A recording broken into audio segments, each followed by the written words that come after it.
Armed conflict continues to rage on between two warring generals in Sudan.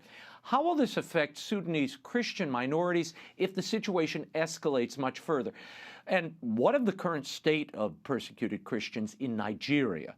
Joining me now to shed light on what's happening in Sudan and Nigeria, Senior Fellow and Director of the Hudson Institute Center for Religious Freedom, Nina Shea. Nina, thanks for joining us. In Sudan, the clashes are between these two generals, one leading the Sudanese armed forces, the other head of a paramilitary group, Rapid Support Forces.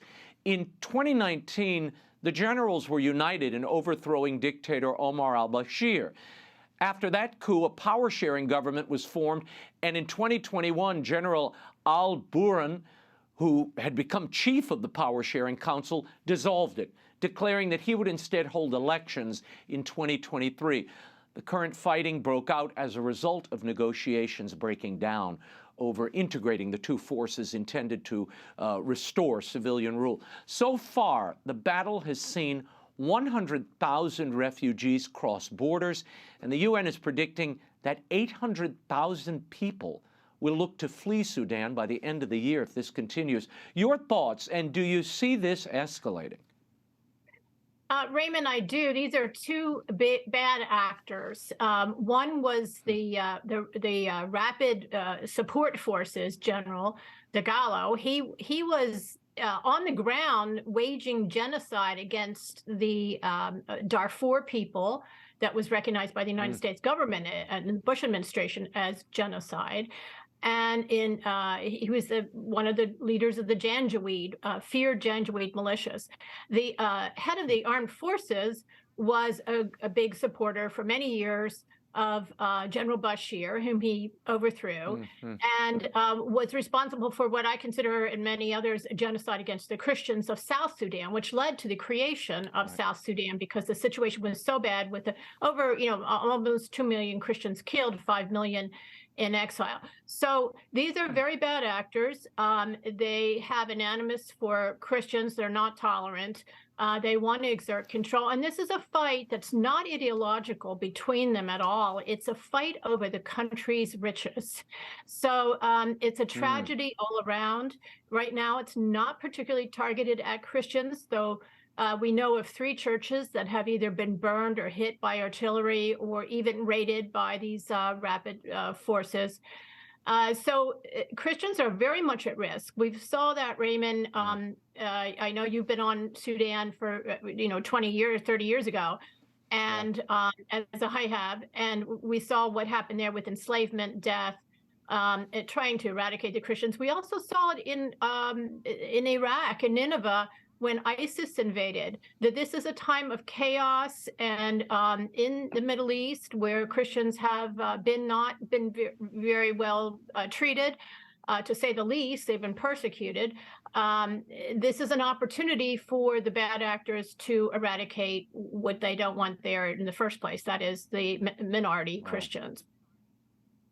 According to the New York Times this week, these two rival generals have agreed to a 7-day truce starting on Thursday, and they'll name representatives for peace talks. Now, this news is according to the Foreign Ministry of Southern Sudan, which has been working with neighboring countries. Do you think peace talks are likely, Nina? Well, there could be a lot of pressure put by the international community if it sticks. But these are not rule of law people, and there is a winner take all mentality. They want the gold mines, they want the factories of the country for themselves and for their own tribes or their own families. I hope it works. I hope there was pressure put in the past successfully to help break away South Sudan, which is now, Raymond, it's over 50% or almost 50% Christian. So that's where the minority went when they fled, and plus they were always there, some of them. This is a very big deal because Khartoum is where the fighting is taking place. That's the capital. There's 6 to 8 million people in that region, and there could be immense human suffering. Wow. Nina, the watchdog groups Open Doors ranks Sudan as the 10th most dangerous country in the world to be Christian. What does a conflict like this do to an already targeted group of people? Well, they have strict Sharia laws especially blasphemy laws that are used to target minorities and to anyone who is not consistent with the government line. And then this also creates a bias against non-Muslims in the society, so that there is, in addition to government repression, in some instances, there is social hostility that's actually fomented by the government. So Christians are extremely vulnerable. They're a tiny minority there now. Many of them have left or been killed in the last generation, and they're still fleeing. We're hearing that many of them are fleeing now to the neighboring countries, which are also not, they will be a minority there as well and may not be welcome. And we should say there are already about 300,000 displaced people living in Sudan. So how difficult is it to be a Christian there now? I mean, I read somewhere that it's no longer, the death penalty to convert from Islam to Christianity, but it's still it's still a dangerous group to be a part of. It is, and the ways that they are targeted is by could be their neighbors. It could be accusations against them for something that they have, as an ulterior motive. They're disadvantaged in the court system. So it's extremely dangerous. This is the country that had enslavement a generation ago. That is just, in the early part of this century, in the early 2000s. There were children being brought by trains, captured from their villages in South Sudan, taken to be slaves in Khartoum. This was the country where Mariam Ibrahim was chained to the prison floor while she gave birth alone, because they accused her of apostasy because she was raised as a Christian by her mother, and her father, who abandoned the family, was a Muslim. And so she was raised as a Christian, and because she married a Christian, she was accused of apostasy, sentenced to death, and which was commuted for a couple years so that she could have this child. Fortunately, the international community and the Vatican and Pope stepped in and rescued her. And the Pope is asking for prayers again, because I think that the Catholic Church, at least, is extremely worried. There's already been an attack on the Anglican Church in Khartoum. The Orthodox Church has been hit by a rocket, the Orthodox Cathedral.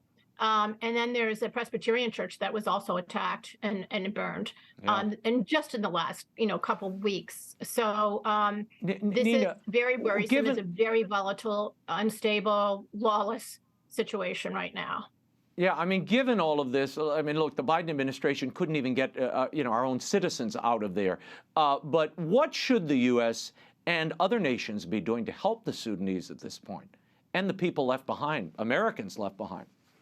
Well, I think that the ceasefire is the right idea, and there should be every pressure on the ceasefire to make it hold. And in that way, food can come in. I mean, really, the UN, I've seen wild ranges of figures of how many people are hungry and maybe facing famine, and so many people displaced because the fighting is taking place in their major capital. A ceasefire would allow those corridors to open up and deliver some aid and food and alleviate the situation and hopefully have a resolution. Unfortunately, Raymond, it looks like one of those monsters, really, those two generals, one of them is going to probably surface as the country's new leader. At least for an interim, and that would not be good either in the long run for Christians.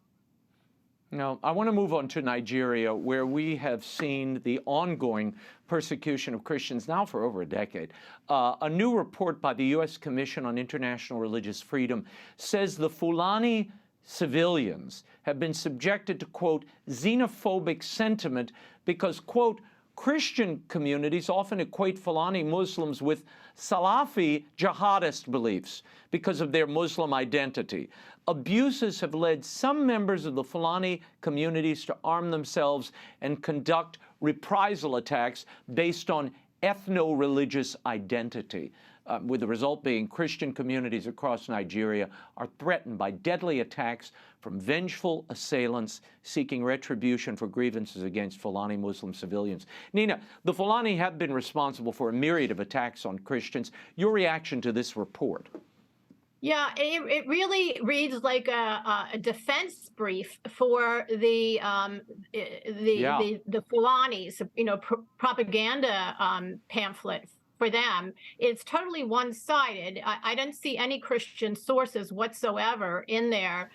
And we know that the largest persecutor of Christians right now in Nigeria are militant Fulanis, not the entire tribe. It's a massive tribe, but it's spread throughout West Africa. But there are militants, and they've been radicalized, and they're coming after Catholic priests and Protestant pastors, houses of worship, their churches. They're burning churches. In the last 14 years, according to an article that was published by Vatican News recently, 18,000 churches have been burned, and not all by these Fulani militants, but now they are the most responsible for these attacks. Nina,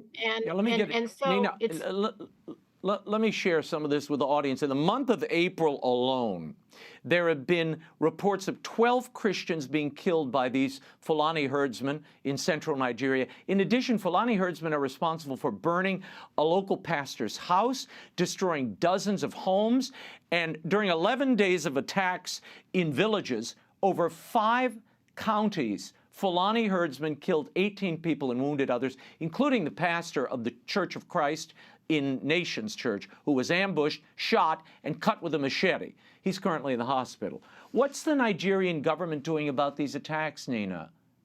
Well, hundreds of these attacks have happened, Raymond. In the last year alone, over 5,000 Christians have been murdered in such attacks. The government does nothing. They allow this to occur with impunity. There may be, police that show up after the fact, or a few soldiers that make a feeble attempt to fend them off. But there has been no solution, and there's been no protection, and there's been no prosecution.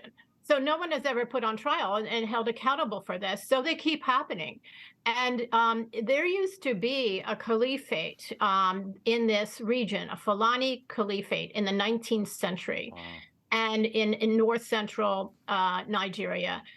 And there's a thought that that's what they're trying to do again, is to recreate this. And they want to cleanse the land of Christians. They want to grab the land, not only for their herds, that's their main occupation, and they're nomadic herders, but also to get rid of the Christians and to eradicate them. Yeah. The government does nothing for them. And there is unbelievably to me is that there is very little sympathy for the Christians. But Raymond, we're in a period of history when even members of our Congress are calling Christianity fascism. So it's it's creeped into, I think, some of those in Washington who are spinning the story on the part of the Fulani and calling them the victims of this massive onslaught. That report that you cited from USCIRF even says that it asserts that self-defense by the Christians is poisoning this climate of trust between the two, between the Fulani and the Christians. Nina, that's a basic principle of jurisprudence. Right. No, this is like the madness we're seeing in our own country, in New York. You've got this guy punching women in the face on the subways. Men intervene. He dies. God bless him. It's terrible. It happened. But suddenly, the offender, the guy who 60 times had run-ins with law enforcement, he's now celebrated as the hero and the martyr. None of this makes sense. What it really reminds me of, Raymond, is the scores of pro-life centers which have been firebombed here in this country since last May. In 1 year, hundreds of Catholic churches in the last couple years, and very little prosecutions, like maybe a handful of prosecutions in those cases, according to our own Attorney General before the Senate Judiciary Committee. He had acknowledged that. Wow. Yeah, and the idea is, well, they deserve it. I mean, that becomes the popular, conception. Well, look, they're offending and trying to get in the way of a woman's right to choose, so they deserve what they get. It does cause you to just shake your head. A recent report entitled Martyred Christians in Nigeria, published by the International Society of Civil Liberties and Rule of Law, a Nigerian-based research and rights group, they claim over 50,000 Christians have been killed since the outbreak of the Boko Haram Islamist insurgency in 2009. And as you mentioned earlier, 18,000 Christian churches, 2,200 Christian schools have been destroyed in the same period. We've already lost 1,000 Nigerian Christians this year alone, and we're not done yet. Why do we not hear more about this? Where is the State Department and the UN, Nina? The State Department, laughably, if it weren't so tragic, calls this a climate change crisis. And there's nothing that can be done. It's climate change. We have to have climate change policies and support the government of Nigeria in doing that. Now, the government of Nigeria, by the way, for the last number of years, 8 years or so, has been a son of a Fulani chieftain. And he has not, he may see these people as who are committing these crimes as part of his political base. I'm sure he does. That's where his support has come in from the northern part of Nigeria. So there has been no political will there to stop this or protect their own civilians, which is the government's number one responsibility. These Christians who are being attacked are mostly rural farming communities across the north and in the central part. And dozens of Catholic priests, Raymond, have been hunted down in their rectories or in their churches and kidnapped or killed. One, Father Achi, was killed earlier this year. He was burned alive in his rectory. Now, it's a global tragedy. The international community should be raising its voice. I'm glad the Pope is lending his voice to it, asking for prayers for the region. The Vatican needs to do more as well. We will leave it there, Nina. You can follow Nina Shea's reporting on the persecution of Christians worldwide by visiting hudson.org. Thank you, Nina. Thank you, Raymond.